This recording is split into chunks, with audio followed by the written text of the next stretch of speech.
शिरमा चाँदी झै टल्किने हिमालहरू, छातीमा विशाल हरिया पहाडहरू र पाउमा तराईका समथर भूभाग मिलेर बनेको हाम्रो देश नेपाल प्राकृतिक अनुपम सौन्दर्यको उत्कृष्ट देश हो। अर्थात् यो ठाउँ संसारभरमा सबैभन्दा सुन्दर स्थान हो।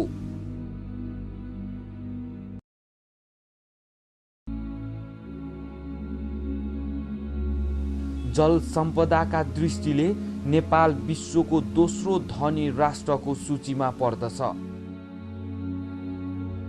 हिमालको काखबाट झर्ने नदी नालाहरू, त्यस्तै छाँगा छहरा र खोलाहरू जताततै बगिरहेका छन्।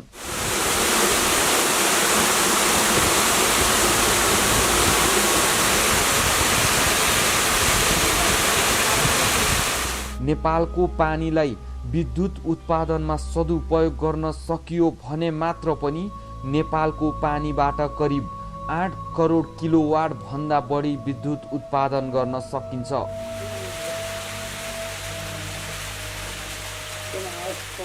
त्यस्तै हिमाली क्षेत्र, पहाडी र तराई क्षेत्रमा विभिन्न जाति जनजातिहरूको बसोबासमा पनि भिन्नता रहेको पाइन्छ।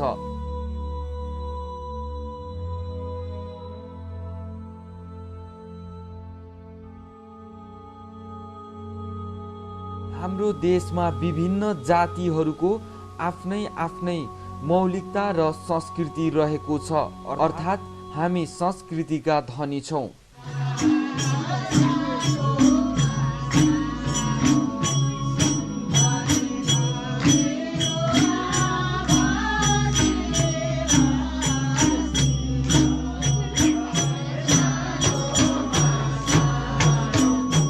भौगोलिक, प्राकृतिक, सांस्कृतिक र सामाजिक विविधतामा नेपालको मौलिकता भेटिन्छ।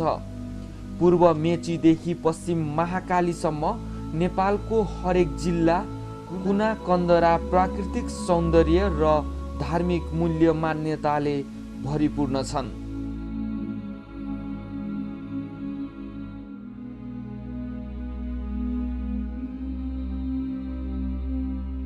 नेपालको 77 वटा जिल्ला मध्ये अति नै सुन्दर जिल्ला हो गुल्मी।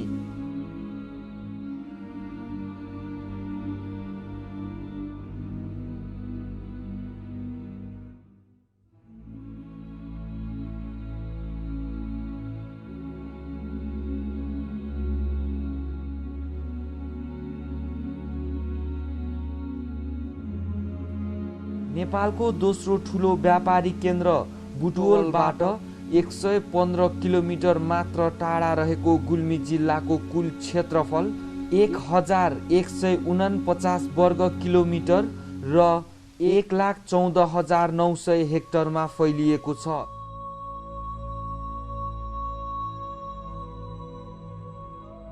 उक्त जिल्लाको सिमानामा पूर्वमा स्याङ्जा पर्वत, पश्चिममा प्युठान, उत्तरमा बागलुङ र दक्षिणमा पाल्पा र अर्घखाँची जिल्ला रहेका छन्।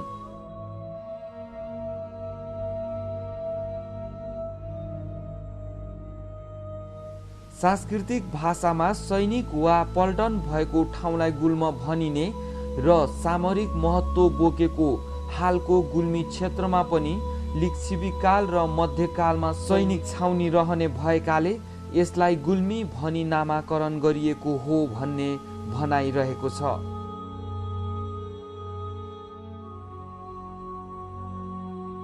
विकासका पूर्वाधारहरू, यातायात, बिजुली, सञ्चार सेवा उपलब्ध यस जिल्लाका सबै गाविसहरूमा कच्ची मोटर बाटोबाट यातायात सञ्चालन भइरहेका छन्।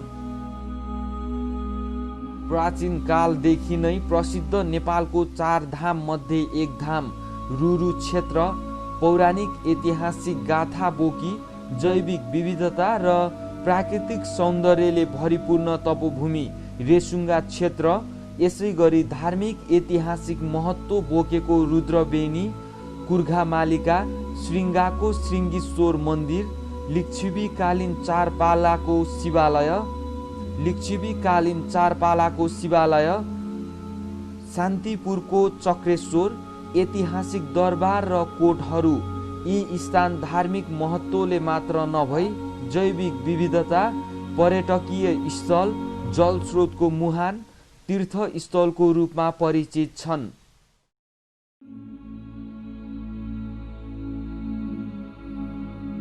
सदरमुकामको शिरमा रहेको रेसुङ्गा क्षेत्र पौराणिक कालका ऋषि ऋष्यशृङ्गाको तपोभूमि हो। यस जिल्लामा जनजातिहरूको आफ्नै कला, संस्कृति, वेशभूषा र जीवनशैली रहेको छ।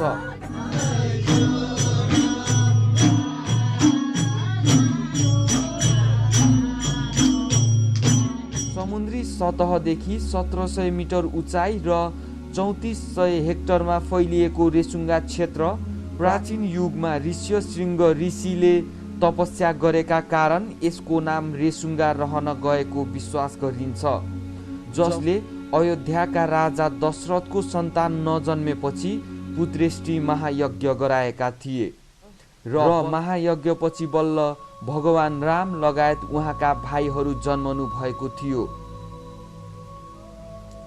सिद्ध बाबा, विष्णु, शिव, गणेश लगायतका विभिन्न देवी देवताका मन्दिरले पनि यो ठाउँको धार्मिक महत्त्वलाई बढाएको छ। यहाँ भगवान राम र लक्ष्मण पनि ऋष्यशृङ्ग ऋषिको दर्शन गर्न आएका थिए। भगवान रामले ऋषिसँग के को समस्या छ भनी सोद्धा पानीको समस्या ऋषिले बताएपछि आफ्नो धनुष बाणले हानेर पानी निकालिदिएको राम कुवा पनि अझै छ। रेसुङ्गाबाट उत्तरतर्फ हेर्दा एकै दिनमा पुगेला जत्तिकै नजिकमा अन्नपूर्ण प्रथम, दोस्रो र तेस्रोका साथै धौलागिरी, माछापुच्छ्रे लगायत 15 भन्दा बढी हिमाल देख्न सकिन्छ। चिसो हावापानी, घना वन र जैविक विविधताले यो क्षेत्रको महत्त्व बढाएको छ। पाल्पाको पश्चिम उत्तरतिर 80 किलोमिटर पक्की सडकमा 2.5-3 घण्टा बसको यात्रापछि गुल्मीको सदरमुकाम तमघास पुग्न सकिन्छ। तमघासबाट 1 घण्टाको हिँडाइमा सजिलै रेसुङ्गा पुग्न सकिन्छ, अथवा अहिले त झन् मोटर बाटो पनि सञ्चालन भइरहेको छ।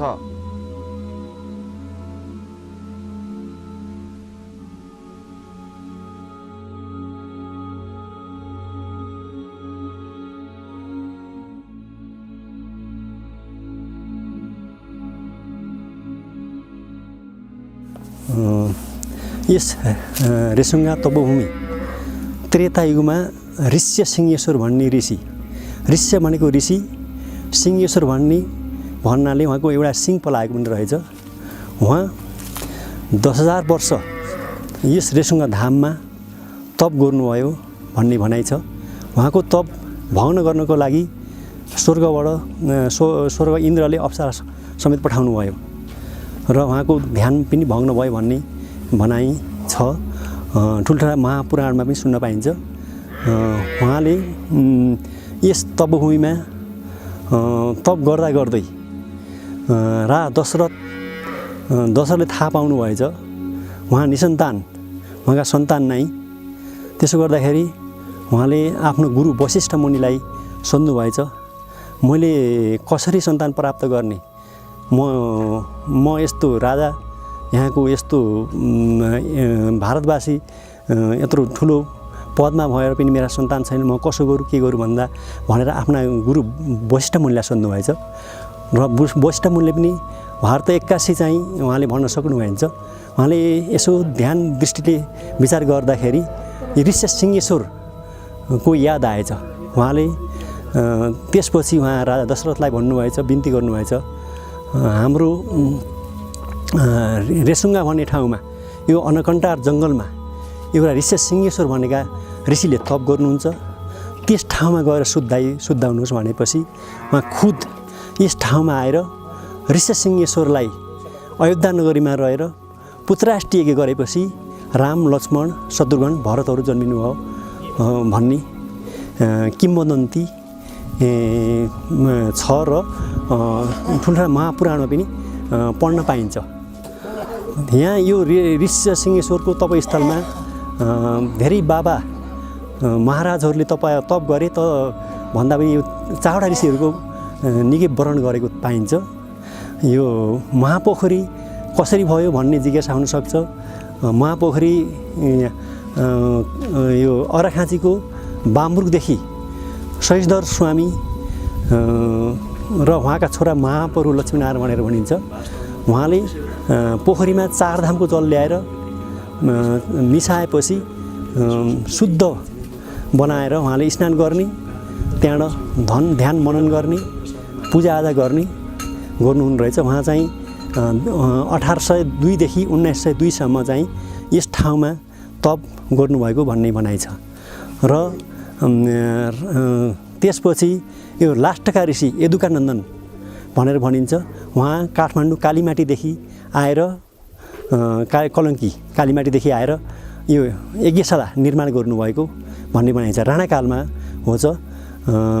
त्यस बखत राणाहरू पनि यस ठाउँमा आए र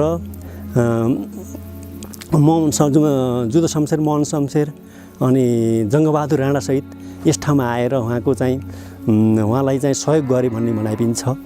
र यो महापुरुष लक्ष्मीनारायणले धेरै चाहिँ आफ्नो रूप पदवी परिवर्तन गर्न सक्ने क्षमता पनि थियो अरे। उहाँलाई एकचोटि जङ्गबहादुर राणाले चाहिँ छक्काउनलाई आफ्नो चाहिँ केही भेष बदलेर गाजो साजो पारेर उहाँलाई चाहिँ एकदम नचिन्ने रूपले आएछ। आउँदाखेरि ए जङ्गे मलाई चिन्दैनस्, मलाई छक्काउन आएको त भन्दाखेरि हो निश्चय एकदम साक्षात् भगवान् नै हुनु रहेछ भनेर उहाँलाई 108 अशर्फी ल्याएर चाहिँ खुट्टामा ढोयो अरे। ढोँदाखेरि तैँले 108 दिनुपर्छ, मसँग छन्, ला तैँले लैजा, कति लान्छस् भनेर यो खर्सीको बुटो हल्लाउँदाखेरि हर्र अशर्फी खसे भन्ने भनाइ पनि छ हजुरको। त्यसपछि यो पुण्य पवित्र पावन क्षेत्र कसरी बनेको रहेछ भनेपछि यो देवता र दानवको लडाइँ भएछ। लडाइँ हुँदाखेरि गरुड भगवानले यो अमृत जोगाउनको लागि बोकेर हिँड्नु भएछ। हिँड्दाखेरि अनि बाटा यो माथिबाट थोरै अमृत पनि खसेको अरे यस ठाउँमा। अमृत खसेको ठाउँमा गरुड भगवानको मन्दिर स्थापित भएको छ। गरुड भगवानको उतातिर चाहिँ राम बाण कुबा छ। उहाँ राम स्वयं आफ्नो बाण प्रयोग गरेर त्यो आफ्नो धनुष बाण प्रयोग गरेर राम कुबा भन्ने उहाँको नामाकरण रहेको छ। लक्ष्मण कुबा उतापट्टि छ। उहाँ यस ऋष्यसिंहेश्वरको चाहिँ गुरुका दर्शन गर्नको लागि आएको बेलामा उनले चाहिँ पानीको अभाव देख्नुभएछ र दाइ भाइ दुईटैले चाहिँ राम कुवा र लक्ष्मण कुवा चाहिँ स्थापित गर्नुभएको रहेछ। त्यही पानी हामीले चाहिँ यहाँ खाने पिउने गर्दछौँ, भक्तहरूलाई पिउने गर्दछौँ।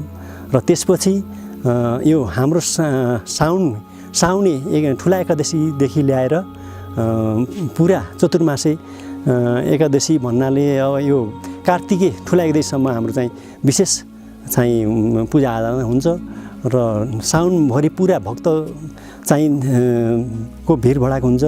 उहाँहरू दर्शन गर्नुहुन्छ। उहाँ साउनामा यो पोखरीमा 27 गौमुखी धाराहरू छन्।